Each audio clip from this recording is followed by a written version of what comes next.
Welcome back. A global nonprofit nestled right here in Charlotte has been working to solve the riddle behind blood cancer and how to increase the black donor pool. For many black individuals who are diagnosed with blood-related illnesses like leukemia, lymphoma, even sickle cell anemia, life-saving treatment might not be an option. And it all comes down to a lack of registered black donors.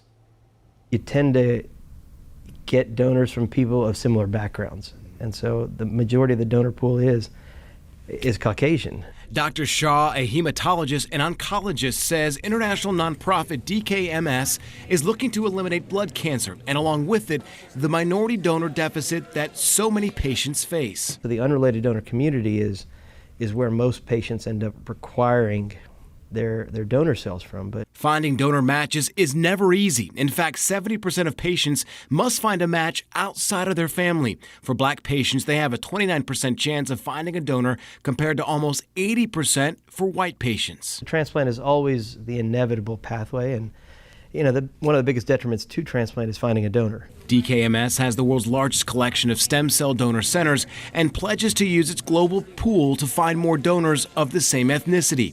They realize that certain genetic markers are found within the same ethnic backgrounds. All over the world recruit people as potential donors, and that's really what drives the work that we do every day.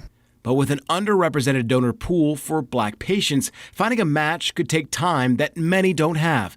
Often a life-saving treatment, a stem cell transplant is just not an option. Stem cell transplants can treat lots of blood cancers and also 70 other different conditions. So each year in the United States, 17,000 new people will need a transplant. With only 3% of the U.S. population registered as donors, DKMS wants to continue to create awareness, pique interest, and recruit as many people as they can. The most important thing for us is finding not a donor, but the right donor.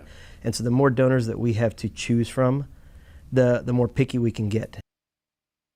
Once you're registered, you're a donor until you're 61 years old. It's a fairly simple process, and we have a way to register and change a life on our website right now, WCNC.com.